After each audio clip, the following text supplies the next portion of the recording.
بنی اسرائیل کا رکوع نمبر 7 اور 15ویں پارے کا بھی رکوع نمبر 7 آج انشاءاللہ میں شروع کروں گا حسب معمول مختصر لفظی ترجمہ مختصر گرامر کے ساتھ، پھر انشاءاللہ اس کی تفسیر ہوگی۔ اعوذ باللہ من الشیطان الرجیم، بسم اللہ الرحمن الرحیم۔ وَإِذْ قُلْنَا لِلْمَلَائِكَةِ، اور اس وقت کو یاد کرو جب ہم نے کہا فرشتوں سے اسجدوا لآدم کہ سجدہ کرو آدم کو، فسجدوا سب نے سجدہ کیا الا ابلیس مگر شیطان نے نہیں کیا، ابلیس نے نہیں کیا۔ قال اور شیطان نے کہا اسجدو کیا میں سجدہ کروں، لمن اس ذات کو، اس شخصیت کو، خلقتا طینا جس کو تو نے پیدا کیا مٹی سے، یعنی من طین، من حذف ہے یہاں پہ، مٹی سے پیدا کیا، طین عربی میں مٹی کو کہتے ہیں۔ قال پھر شیطان کہنے لگا ارأیتک، ارأیتک کا معنی بتا تو صحیح، یہ کئی بار لفظ آ چکا ہے نا، بتاؤ تو صحیح، یعنی اللہ سے کہہ رہا ہے، اور کا مطلب یہ حرف خطاب ہے، یعنی اللہ سے خطاب کر کے کہہ رہا ہے ارأیتک بتا تو صحیح ہے اللہ، ھذا الذی کرمت علیہ یہ ہے وہ شخص کرمتا جس کو تو نے عزت دی ہے علیہ مجھ پر، کرما یکرم تکریماً عزت دینا، کریم عزت دار کو بھی کہتے ہیں نا۔ پھر آگے کہنے لگا لئن اگر اخرتنی تو نے مجھے مؤخر کیا یعنی مجھے مہلت دی، الی یوم القیامہ قیامت تک یعنی مجھے زندگی دی تو نے قیامت تک کے لیے، لأحتنکن ذریتہ، احتنی کا احتناک کہتے ہیں، حنک دابہ کا مطلب ہوتا ہے جانور کو رسی کے ذریعے باندھ کے قابو میں لے آنا، تو لأحتنکن احتناک کا معنی بھی قابو میں لانا، احتنی کا اور نون تاکید کے لیے، لأحتنکن میں ضرور بالضرور قابو میں لاؤں گا، ذریتہ اس آدم کی ذریت کو، یعنی پورا کنٹرول کروں گا اس کے اوپر، الا قلیلا سوائے چند لوگوں کے، چند لوگوں کے علاوہ میرا سب پہ کنٹرول ہو جائے گا۔ قال اللہ نے کہا اذهب جا، فمن تبعک منہم جو بھی اتباع کرے گا تیری، منہم ان لوگوں میں سے، فإن جہنم تو بے شک جہنم، جزاؤکم تم سب کا بدلہ ہے، جزاءً ایک ایسا بدلہ، موفورا پورا پورا، وفور کہتے ہیں نا پورے پورے کو، وافر کہتے ہیں نا، وافر مقدار میں یہ چیز ہمیں ملی ہے، وافر یعنی مکمل ملی ہے یا زیادہ ملی ہے، تو موفورا پورا پورا بدلہ۔ وَاسْتَفْزِزْ استفزاز کا معنی قدم اکھاڑنا، یہاں یہ مفہوم ہوگا اس کا، وَاسْتَفْزِزْ اور تو من استطاعت منہم تو ان کے قدم اکھاڑ، من استطاعت جس میں بھی تیری استطاعت ہو، منہم ان لوگوں میں سے، ان لوگوں میں سے جس پہ بھی تیرا زور چلے، جس کو بھی گمراہ کرنے کی تجھ میں طاقت ہو، اس کے قدم اکھاڑ یعنی سیدھے راستے سے اس کو ہٹا، بصوتی کا اپنی آواز کے ذریعے، تفسیر میں انشاءاللہ اس کی ڈیٹیل آئے گی۔ وَأَجْلِبْ جلب یجلب کا معنی کھینچنا، اجلاب کا معنی بھی کھینچنا، وَأَجْلِبْ عَلَيْهِمْ اور کھینچ کے لا ان کے اوپر، بِخَيْلِكَ اپنے گھوڑوں کے ساتھ، خیل گھوڑوں کو کہتے ہیں، یعنی گھوڑوں کے ساتھ تو ان پر حملہ کر، یعنی ان پر کھینچ کے اپنے گھوڑے لے کر آ۔ وَرَجِل رجل کہتے ہیں پیدل چلنے والے، رجل، اور اس کی جمع رجال آتی ہے، جیسے قرآن میں نا فَرِجَالًا أَوْ رُكْبَانًا، پیدل ہو کے یا سوار ہو کے جس طرح سے ہو سکے نماز پڑھو، تو رجل پیدل چلنے والا آدمی، رجال اور ان کی جمع یعنی پورے جمع اس کی، وَرَجِلِكَ اور اپنے پیدل کے ذریعے بھی، یعنی پیدل چلنے والوں کے ذریعے بھی اور گھوڑوں کے ذریعے، گھوڑے بھی ان پر کھینچ کے لا۔ یہ اصل میں کنایا ہے حملہ کرنے سے، جب کوئی پوری قوت کے ساتھ کسی پر حملہ کرتا ہے نا، تو عرب میں یہ محاورہ ہوتا ہے کہ اپنی پیدل فوج بھی اور اپنے گھوڑے بھی لا کے ان پر حملہ کر دے، ان پہ کھینچ کے لے آ سب کچھ، تو یہ کنایا ہے کہ یعنی اللہ کہہ رہے ہیں کہ تو پورا زور لگا لے، قدم اکھاڑنے کی کوشش کر اپنی آواز کے ذریعے بھی، اور اپنے پورے لاہو لشکر کے ساتھ، یعنی پورا زور لگا لے، یہ کنایا ہے، اس کا مطلب یہ نہیں کہ گھوڑے ووڑے لے کر آئے گا شیطان یا پیدل فوج لے کر آئے گا، یہ میں نے بتایا نا کنایا ہے۔ لوگ کہتے ہیں نا بھائی تو اب ایسا کر، تو پوری آرمی بلا لے، مجھے تو 2-4 آدمیوں کی کیا دھمکی دے رہا ہے، تو پوری فوج بلا لے، تو مقصد ہوتا ہے اپنا پورا زور لگا لے، تو یہ محاورہ عرب میں استعمال ہوتا ہے۔ وَأَجْلِبْ عَلَيْهِمْ اور تو کھینچ کے لے آ ان کو اوپر، اپنے گھوڑے بھی اور اپنے پیدل چلنے والے بھی۔ وَشَارِكْهُمْ فِي الْأَمْوَالِ اور شرکت کر لے ان لوگوں کے ساتھ ان کے مالوں میں، والاولاد اور اولادوں میں، یعنی اولاد اور مال میں بھی شریک ہو جا۔ وَعِدْهُمْ اور ان سے وعدے بھی کر، وعد یعید، واو کا معنی اور، عدہم یہ الگ ہے، عد وعد یعید سے، عدہم اور ان سے وعدے بھی کر، امیدیں بھی دلا ان کو۔ وما یعدہم الشیطان، آگے اللہ کہتے ہیں شیطان وعدے نہیں کرتا الا غرورا، مگر دھوکے کے وعدے۔ آگے پھر اللہ نے کیا فرمایا، ان عبادی، جو میرے خاص بندے ہیں، لیس لک علیہم سلطان، نہیں ہوگا تیرے لیے ان پر کوئی زور، وکفا بربک وکیلا، اور تیرا رب کافی ہے وکیل ہونے کے اعتبار سے، کارساز ہونے کے اعتبار سے۔ جن کا رب کارساز ہوگا ان پر تیرا زور نہیں چلے گا۔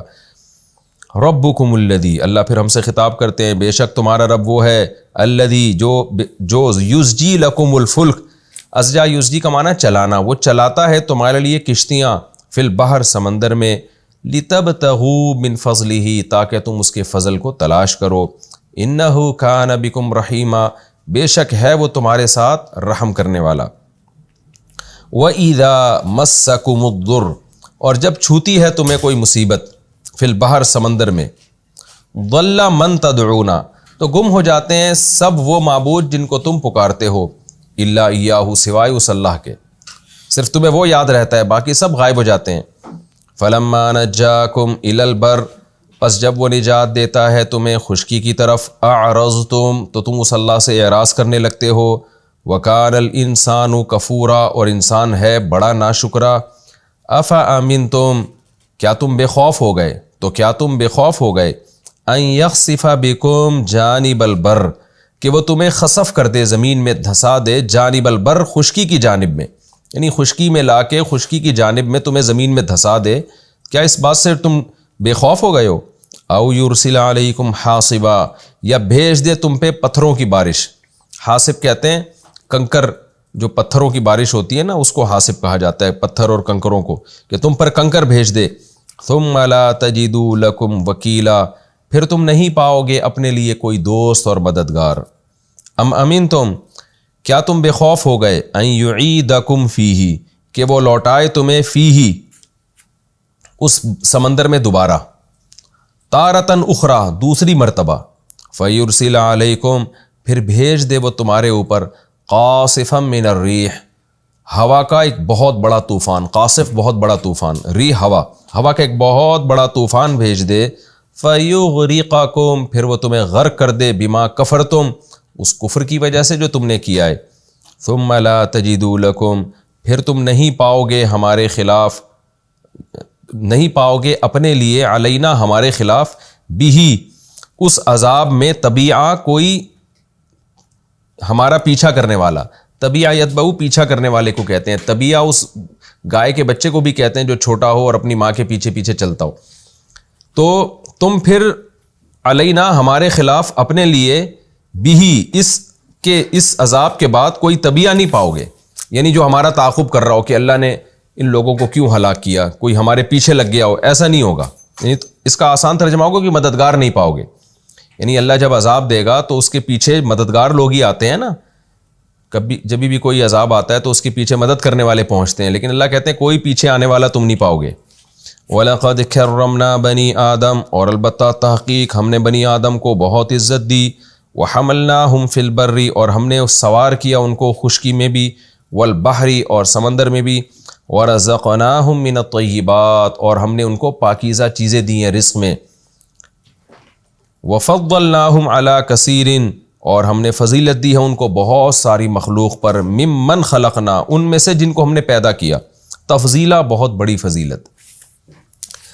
یہ جی اس رکوع کا لفظی ترجمہ اور مختصر گرامر ہو گئی۔ اب میں انشاءاللہ اس کی تفسیر کی طرف چلتا ہوں۔ وَإِذْ قُلْنَا لِلْمَلَائِكَةِ اسْجُدُوا لِآدَمَ، آپ کو پتہ ہے سورہ بنی اسرائیل میں اللہ تعالیٰ کے احکامات بھی چل رہے ہیں، مشرکین کے بیہودہ مطالبے بھی چل رہے ہیں، اور ان کے جوابات بھی پھر صحابہ کرام کو اور نبی صلی اللہ علیہ وسلم کو حسن اخلاق کی ترغیب دی جا رہی ہے، اور ان کے بیہودہ مطالبے کے معجزے کیوں نہیں آتے، ان کے جوابات بھی، اس کے ساتھ ساتھ پھر اللہ دلائل بھی دیتے رہتے ہیں۔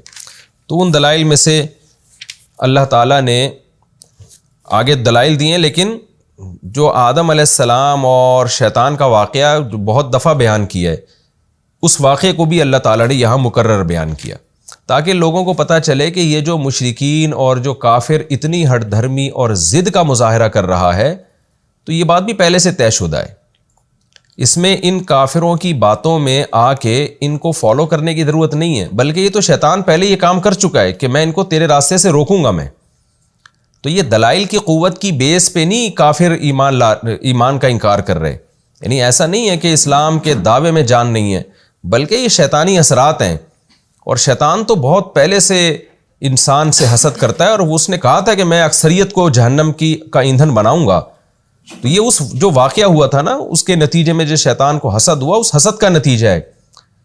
تو لہذا اکثریت اگر گمراہ ہے تو اس کی گمراہی سے متاثر مت ہو کہ اگر اسلام دین برحق ہے تو اکثریت اس کو فالو کیوں نہیں کر رہی. تو اس بات سے بالکل متاثر نہ ہو، کیونکہ شیطان نے یہ عزم کیا تھا کہ میں اکثریت کو جہنم کا ایندھن بناؤں گا، اور وہ پورا زور لگا کر جو ہے وہ یہ کام کر رہا ہے.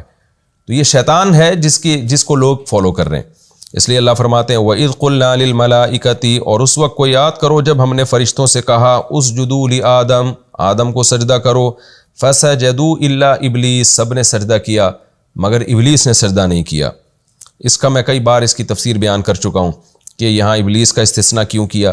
قال، ابلیس کہنے لگا اسجد، کیا میں سجدہ کروں لمن خلقت طینا، اس شخص کو، اس ذات کو جس کو تو نے مٹی سے پیدا کیا. یعنی اللہ پہ الٹا اعتراض کر رہا ہے کہ یہ کیسے میں یہ نہیں کر سکتا ہوں. قال ارأیت، پھر شیطان کہنے لگا اے اللہ تو بتا، ھذا الذی کرمت علی، یہ وہ ذات ہے جس کو تو نے مجھ پر فضیلت دی ہے، جس کو تو نے مجھ پر عزت دی ہے. یعنی توہین کر رہا ہے اللہ کے حکم کی کہ یہ اس میں کیا چیز ہے، سڑے ہوئے گارے سے تو نے اس کو پیدا کیا تو میں کیسے اس کو سجدہ کر سکتا ہوں.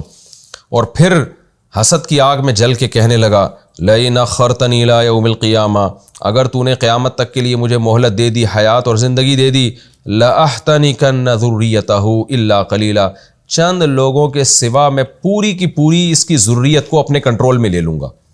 یعنی کنٹرول میں لے کے کیا کروں گا، پھر اپنی مرضی سے میں ان کو گمراہی کے راستے میں ڈالوں گا. ایسا کنٹرول میرا ان کے اوپر ہو جائے گا. یہ شیطان کو پتہ کیسے چلا کہ چند لوگوں کو کے علاوہ سب کو کنٹرول میں لوں گا؟ تو ظاہر ہے اس کو آدم علیہ السلام کی صفات دیکھ کے اندازہ ہو گیا ہوگا، یا اس کو پتہ ہوگا اللہ تعالیٰ نے آدم علیہ السلام کو میں جو خاصیتیں رکھی ہیں، یا اللہ نے اس کو بتا دیا ہوگا جیسے کہ دوسرے مقام پر آتا ہے. تو قرآن ظاہر ہے ہر جگہ ہر چیز کی ڈیٹیل بیان نہیں کرتا، لیکن بہرحال شیطان کو یہ بات معلوم تھی کہ سب کو میں گمراہ نہیں کر سکوں گا. قال اذهب، اللہ نے فرمایا جا. یہاں جا کا مطلب کیا ہے کہ میں تجھے اور آدم کی اولاد کو چھوڑ رہا ہوں اپنے حال پہ.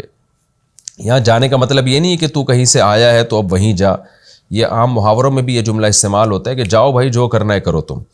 فمن تبعک منہم، لیکن میں بھی تجھے بتا دوں، اللہ نے کہا جو بھی تیری اتباع کریں گے فإن جہنم جزاؤکم جزاء موفورا، تو بے شک تم سب کا بدلہ جہنم ہے، اور پورا پورا بدلہ ہے وہ.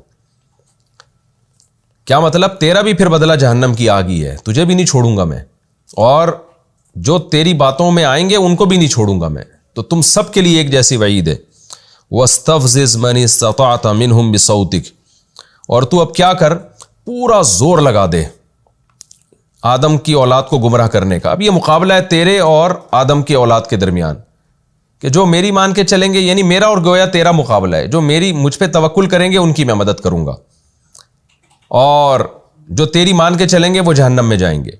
لہذا اب یہ کھلا مقابلہ ہے. میں بھی پیغمبروں کو بھیجوں گا، میں بھی پیغمبروں کے وارثوں کے ذریعے ہدایت کو دنیا میں پھیلاؤں گا، اور لوگ میری احکامات پہ قربانیاں دیں گے، لڑیں گے، خون بہائیں گے اپنا اللہ کی راہ میں، یعنی قربانیاں دیں گے، خون بہے گا ان کا. اور جیسے کہ جہاد میں ہوتا رہا ہے، قتل بھی کرتے ہیں اور قتل ہوتے بھی ہیں، تو خون بہائیں گے بھی اور اپنا بھی خون بہائیں گے. تو دونوں طرح، جیسے جہاد میں ہمیشہ سے ہوتا رہا ہے اللہ کے لیے لڑنے والوں کا جو طریقہ رہا ہے، صحابہ کرام نے جیسے بڑی بڑی قربانیاں دی، تو اور تیرے فالوورز بھی تیری باتوں میں آئیں گے، وہ دلائل کی دنیا کو ایک طرف رکھیں گے، خواہشات کی اتباع کریں گے. تو جب مقابلہ ہوتا ہے تو پھر ایسے ہی ہوتا ہے نا. تو اللہ نے بھی کہا وَاسْتَفْزِزْ مَنِ اسْتَطَعْتَ مِنْهُمْ، ان میں سے جس پر بھی تیرا بس چلے تو ان کے قدم کو اکھاڑ. اور اللہ نے کہا کیسے اکھاڑے؟ بِصَوْتِكَ، اپنی آواز کے ذریعے. آواز کا مطلب کیا ہے؟ دعوت. جب آپ کسی کو بلاتے ہیں نا تو آواز دیتے ہیں. تو عام طور پہ جب بھی کسی کو بلایا جاتا ہے اپنی طرف تو آواز دے کے بلایا جاتا ہے. تو مراد آواز نہیں ہے کیونکہ شیطان آوازیں نکالتا ہو، مراد دعوت ہے. اس دعوت کو صوت سے تعبیر کیا گیا ہے. صوت کہتے ہیں بے معنی آواز کو. اس کی انگلش میں مثال ملتی ہے نا، ایک ہے وائس اور ایک ہے ساؤنڈ. ساؤنڈ کسے کہتے ہیں؟ جس کا کوئی مطلب ہی نہ ہو، اور انسانوں کی جو بات ہوتی ہے اس کو وائس کہا جاتا ہے.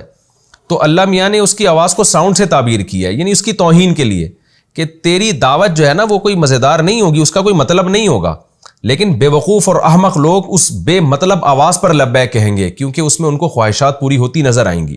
اور قرآن کی جو آواز ہوگی وہ باقاعدہ آواز ہوگی، بامعنی، اس کا مفہوم واضح ہوگا، 2 اور 2 4 کی طرح، لیکن اس دعوت پہ لوگ لبیک نہیں کر رہے ہوں گے۔ تو اس لیے اللہ نے کہا تیری جو بے معنی آوازیں ہیں نا، تو نکال کے لوگوں کو اس کی طرف بلا۔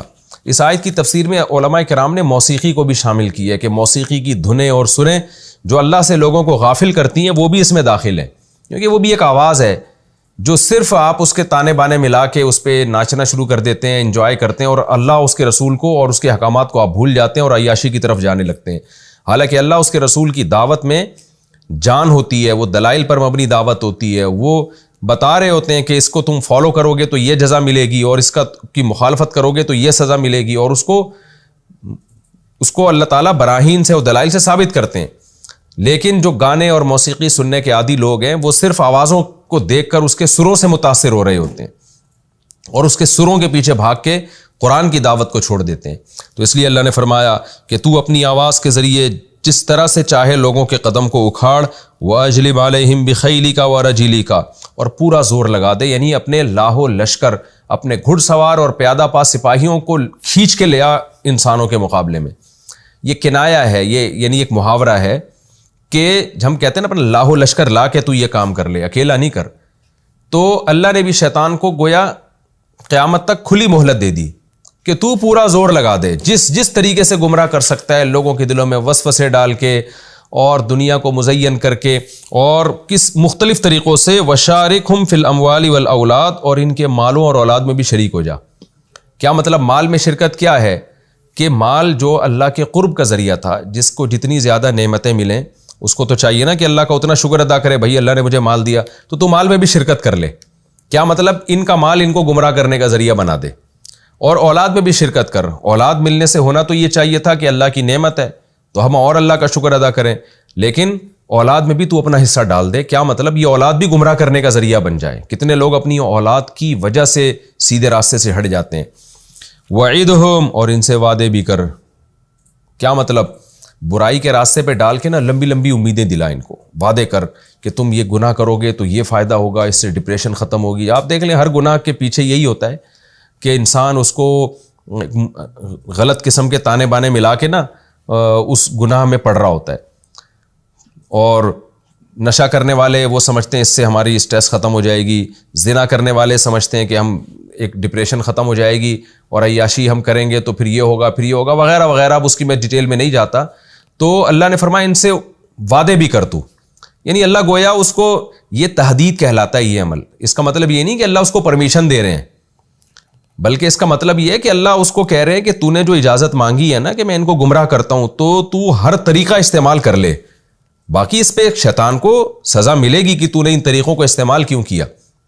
اس کی مثال ہے جیسے کوئی آپ کو دھمکی دے رہا ہوں نا کہ میں تجھے قتل کر دوں گا، تو آپ کہتے ہیں بھائی تو جو کر سکتا ہے کر لے، تو یہ پرمیشن نہیں ہوتی کہ میری طرف سے اجازت ہے۔ مطلب یہ کہ میں تجھ سے ڈرنے والا نہیں ہوں، اگر مقابلہ ہے تو پھر کر کے دیکھ، صحیح طرح سے کر۔ تو شیطان نے بھی جب کہا اللہ تعالیٰ کو کہ میں یہ کروں گا، تو اللہ نے کہا کہ ٹھیک ہے پھر میرا تیرا مقابلہ ہے، تو نے جو کرنا ہے وہ تو کر کے دکھا۔ لیکن آگے اللہ نے کیا فرمایا کہ 2 باتیں فرمائی، وما یعدہم الشیطان الا غرورا۔ اللہ نے ہمیں تنبیہ کر دی کہ دیکھو شیطان تم سے جو بھی وعدے کرے گا دھوکے پر مبنی ہوں گے۔ وہ بڑے سنہری باغ تمہیں دکھائے گا کہ ویژن ہے، جیسے آج کل جو مذہب کو نہیں مانتے نا موٹیویشنل اسپیکر، وہ جس طرح کے فضول دعوے کر رہے ہوتے ہیں، پھر یہ ہو جائے گا، پھر یہ ہو جائے گا، اور حالانکہ ان کی دعوت میں خدا کا کوئی تذکرہ ہی نہیں ہوتا اور جنت جہنم کا کوئی تذکرہ ہی نہیں ہوتا، اور بڑے بڑے سنہری باغ دکھائے گا، لیکن وہ باغ دکھاتے ہیں سنہری باغ بڑے بڑے، یعنی جو مذہب کو نہیں مانتے موٹیویشنل اسپیکر، آپ دیکھیں وہ کیسی باتیں کر رہے ہوتے ہیں، کیسے بڑے بڑے سنہری باغ دکھا رہے ہوتے ہیں۔ تو اللہ کہتے ہیں کہ یہ سارے جو اللہ کو بھلا کے یا اللہ کی نافرمانی کر کے جتنے بھی وعدے ہیں، جتنے بھی سنہری مستقبل ہیں اور کامیاب مستقبل ہیں، یہ سب شیطان کے وہ دھوکے ہیں، شیطان کے وہ وعدے ہیں جو نرے دھوکوں پر مشتمل ہیں۔ تو یہ اللہ نے ہمیں بتایا۔ آگے اللہ تعالیٰ کہتے ہیں میں نے شیطان سے کیا کہا، شیطان نے جب کہا نا کہ میں یہ سب کچھ کروں گا، تو اللہ نے کیا کہا، ان عبادی لیس لک علیہم سلطان، تو پورا زور لگا دے ان کو گمراہ کرنے پر، لیکن میرے جو بندے ہیں تیرا ان پر زور نہیں چلے گا. کیوں نہیں چلے گا؟ وَكَفَى بِرَبِّكَ وَكِيلًا، تیرا رب کارساز ہونے کے لحاظ سے کافی ہے. یعنی جو اللہ پہ اعتماد کریں گے، توکل کریں گے اور یہ عزم کریں گے کہ ہم نے شیطان سے دوستی نہیں کرنی، تو پھر اللہ ان کو بچائے گا. پورا زور بھی تو لگا دے گا، تیرا وہ زور ان پر نہیں چلے گا. ربکم الذی یزجی لکم الفلک. پھر آگے اللہ دوبارہ اپنی نعمتیں بیان کرتے ہیں کہ دیکھو تم شیطان کی باتوں میں آتے ہو، اپنے رب کی نعمتوں کو دیکھو. ربکم الذی، تمہارا رب تو وہ ذات ہے، یزجی لکم الفلک، جو تمہارے لیے کشتیاں چلاتا ہے، فی البحر، سمندر میں، لتبتغوا من فضلہ، تاکہ تم اس کی روزی تلاش کرو. کیسے؟ سمندروں کے ذریعے تمہیں وہ روزی پہنچاتا ہے. انہ کان بکم رحیما، واقعی وہ تمہارے ساتھ بہت زیادہ رحم کرنے والا ہے. وَإِذَا مَسَّكُمُ الضُّرُّ فِي الْبَحْرِ، اب جب سمندر کی بات آئی، سمندر کی روزی کی بات آئی، تو اللہ مشرکین کا تذکرہ کرتے ہیں کہ ان کی حالت دیکھو، جب تمہیں سمندر میں کوئی مصیبت پہنچتی ہے، طوفان آ گیا، بھنور کا شکار ہو گئے، ظَلَّ مَن تَدْعُونَ إِلَّا إِيَّاهُ، تو سب غائب ہو جاتے ہیں جن کو تم پکارتے ہو سوائے اللہ کے. یعنی اللہ پھر تمہیں یاد آتا ہے. اس وقت تمہارا ضمیر کہہ رہا ہوتا ہے کہ یہ ہمارے ہاتھوں کے بنے ہوئے بت اور یہ ہمارے معبود ہماری مدد نہیں کر سکتے. فَلَمَّا نَجَّاكُمْ إِلَى الْبَرِّ، لیکن جب وہ تمہیں نجات دیتا ہے خشکی کی طرف، أَعْرَضْتُمْ، تو تم دوبارہ شرک شروع کر دیتے ہو، دوبارہ اعراض کرتے ہو. وَكَانَ الْإِنسَانُ كَفُورًا، اور انسان ہے ناشکرا. تو یہ ایک مثال ہے. اس مثال میں ہر وہ شخص داخل ہے جب کوئی مصیبت تھی تو اللہ کو یاد کر رہا تھا، اور جب اللہ نے وہ مصیبت دور کر دی تو وہ اللہ کو بھول گیا. آگے اللہ فرماتے ہیں تم سے جب مصیبت ختم ہوتی ہے اور اس وقت تم اللہ کو بھول جاتے ہو تو کیا تم بے خوف ہو گئے کہ اللہ تمہیں خشکی میں نہیں دھسا سکتا؟ زمین میں، سمندر میں تمہیں ڈر تھا کہ ہم ہلاک ہو جائیں گے، اس وقت اللہ کو پکار کے دعائیں مانگ رہے تھے، اور خشکی پہ آ کے تم اللہ کو بھول گئے. تو آفا امین تم، تو کیا تم بے خوف ہو گئے، ان یخسف بکم جانب البر، کہ وہ خشکی کی جانب میں تمہیں دھسا دے. زمین میں زلزلے بھی تو آ سکتے ہیں. او یرسل علیکم حاصبا، یا خشکی میں تمہارے اوپر کوئی پتھروں کا طوفان بھیج دے، جیسے اس نے پچھلی امتوں پر بھیجا ہے. ثم لا تجدوا لکم وکیلا، پھر تم اپنے لیے کوئی مددگار اور دوست نہیں پاؤ گے. ام امن تم، یا تم اس بات سے بے خوف ہو گئے ہو، ان یعیدکم فیہ تارۃ اخری، کہ اللہ تمہیں دوبارہ اعادہ کر کے دوبارہ سمندر میں لے جائے. جیسے ہوتا ہے نا کہ ایک آدمی بڑی شدید بیماری تھی، اللہ کو بہت یاد کیا، اللہ سے بڑے وعدے کر لیے اس نے کہ اب میں ایسا کروں گا، میں اچھا بنوں گا، اور جب اللہ نے ٹھیک کر دیا تو دوبارہ بدماشیوں پہ آ گیا. تو اللہ کہہ رہے ہیں کہ تمہیں یہ کیسے یقین ہو گیا کہ دوبارہ یہ بیماری نہیں آ سکتی، دوبارہ وہ مصیبت نہیں آ سکتی؟ تو جب تم سمندر میں تھے اور طوفان کے خوف سے تم اللہ کو پکار رہے تھے، اب جب خشکی میں آ گئے ہو تو کیا اس بات کا امکان ختم ہو گیا کہ دوبارہ سمندر کا کبھی سفر نہیں ہوگا؟ عین ممکن ہے اللہ تمہیں دوبارہ سمندر میں لے جائے، کسی بھی کوئی ضرورت ایسی پڑ جائے تمہیں سمندر میں جانا پڑے. فَيُرْسِلَ عَلَيْكُمْ قَاصِفًا مِّنَ الرِّيحِ، پھر وہ بھیج دے تم پر ہوا کا بہت بڑا طوفان. فَيُغْرِقَكُمْ، پھر تمہیں غرق کر دے، بِمَا كَفَرْتُمْ، اس کفر کی وجہ سے جو تم نے کیا، کہ پہلی دفعہ خشکی پہ آنے کے بعد جب تم اللہ کو بھولے تو یہ کفر تھا، تو اللہ یہ بھی کر سکتا ہے کہ تمہیں دوبارہ لے جائے. تو یہ آیت بھی ہر اس شخص کے بارے میں ہے جو مصیبت میں اللہ کو یاد کرتا ہے اور اللہ سے وعدے کرتا ہے، اور جب وہ مصیبت اس سے دور ہو جائے تو پھر وہ اللہ کو بھول جاتا ہے. تو اللہ اسے بھی ڈرا رہے ہیں کہ اللہ دوبارہ تمہیں اس مصیبت میں ڈال سکتے ہیں. ثم لا تجدوا لکم علینا بہ تبیعا، پھر اس پر تم ہمارے خلاف کسی کو بھی تبیع نہیں پاؤ گے، کوئی ایسا مددگار نہیں جو ہمارے بعد آئے تمہاری مدد کرے.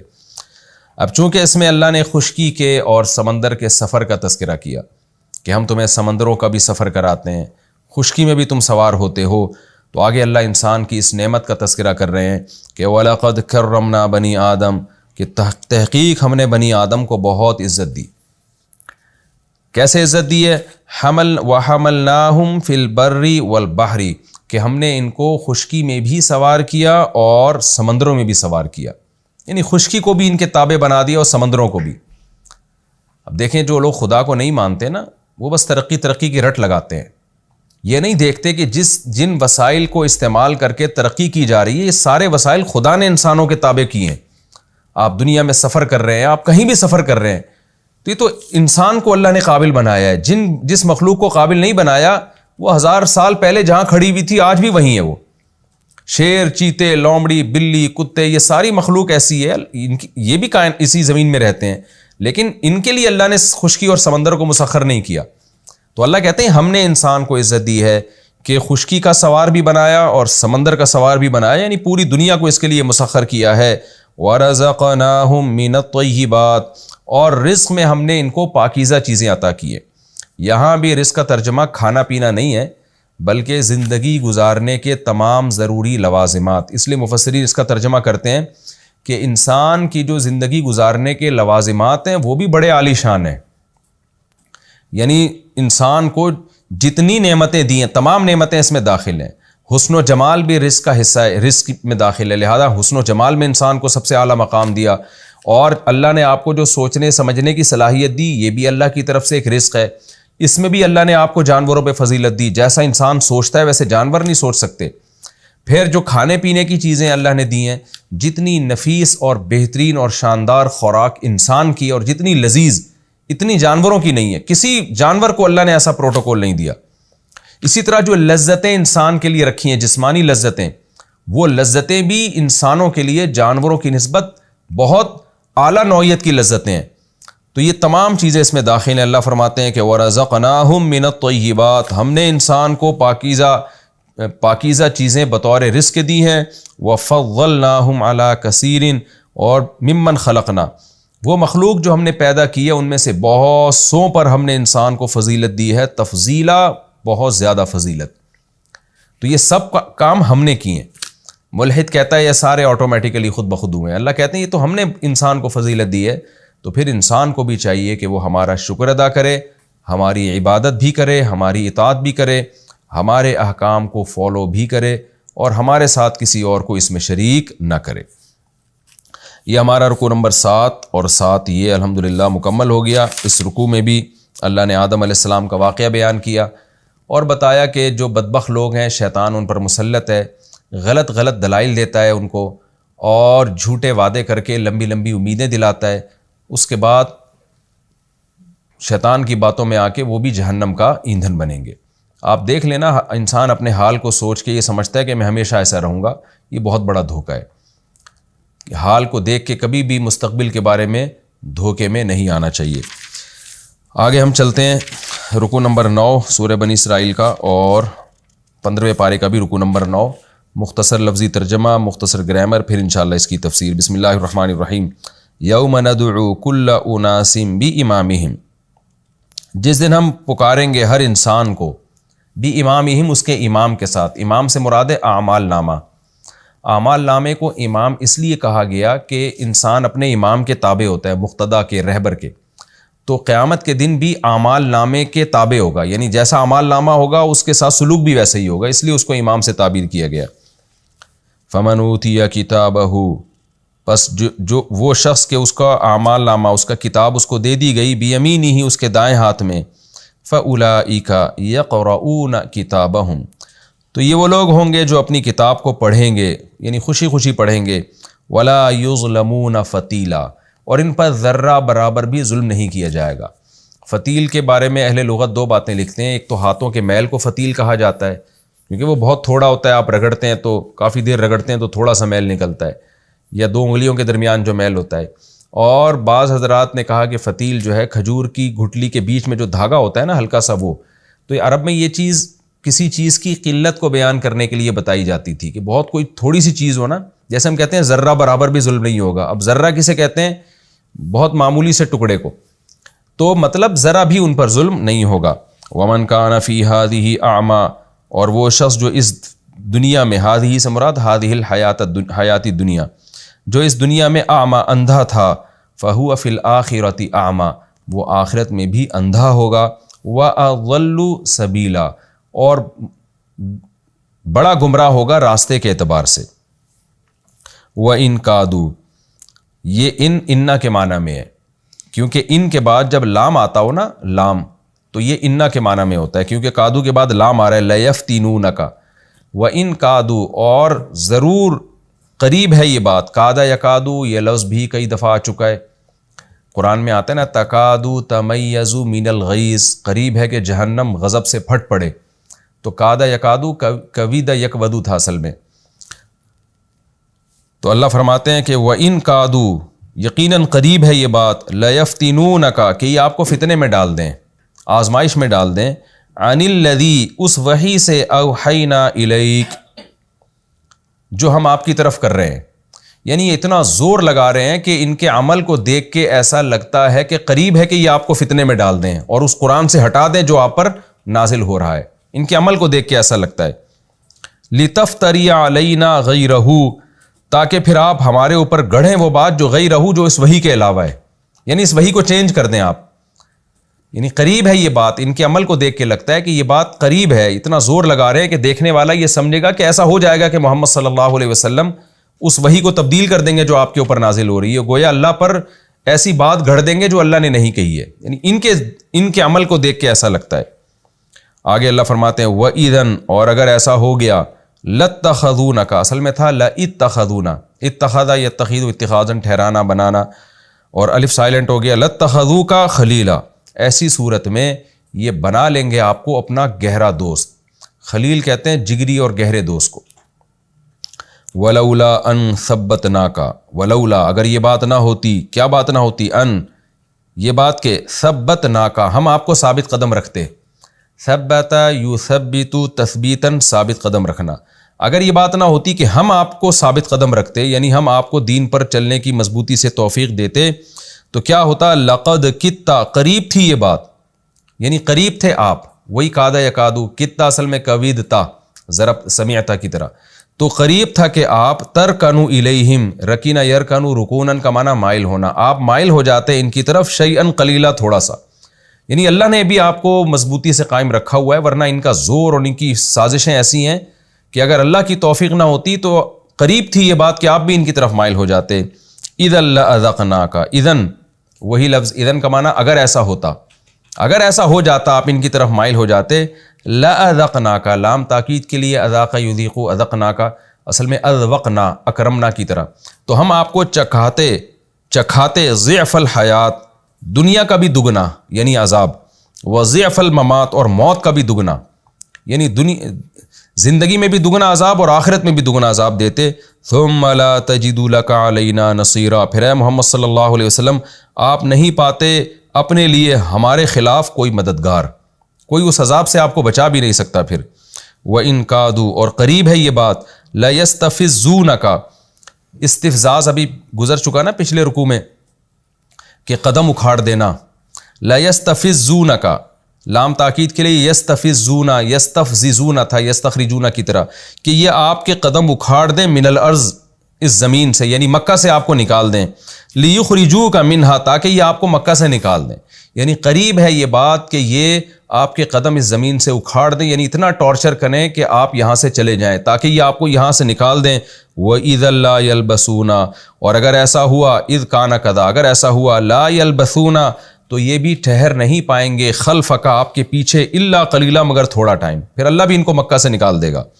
سنت من قد ارسلنا، یہ طریقہ ہے ان لوگوں کا جن کو ہم نے بھیجا، قبل کا، آپ سے پہلے، یعنی اے محمد صلی اللہ علیہ وسلم آپ سے پہلے بھی جن پیغمبروں کو ہم نے بھیجا ان میں یہی طریقہ رائج رہا ہے، من رسولنا، ہمارے پیغمبروں میں سے، یعنی ان کا یہی طریقہ رائج رہا ہے ہمارا، کہ جس قوم نے بھی پیغمبر کو نکالا ہے اپنی بستی سے تو پھر وہ قوم بھی نہیں پنپ پائی ہے۔ وَلَا تَجِدُوا لِسُنَّتِنَا تَحْوِيلًا، اور آپ نہیں پائیں گے ہمارے اس طریقے سے کوئی تحویل پھیرنے والا، یعنی ہمارا یہ طریقہ پھر نہیں سکتا، چینج نہیں ہو سکتا، یہ طریقہ رہے گا، اگر انہوں نے آپ کو نکال دیا تو یہ بھی مکہ میں پنپ نہیں پائیں گے، قرار حاصل نہیں کر پائیں گے۔ یہ جی ہمارا مختصر لفظی ترجمہ مکمل ہو گیا، اب ہمارے 2-3 منٹ باقی ہیں، تو چونکہ اس 2-3 منٹ میں تفسیر نہیں ہو سکتی تو وہ ہم اگلے ایپیسوڈ کے لیے رکھتے ہیں، تو انشاءاللہ میں اگلے ایپیسوڈ میں سورہ بنی اسرائیل کا رکوع نمبر 8 اور 15ویں پاری کا بھی رکوع نمبر 8، اس کی میں تفسیر انشاءاللہ شروع کروں گا۔ اللہ تعالی ہمیں سمجھنے کی، عمل کی توفیق عطا فرمائے۔ وما علینا الا البلاغ۔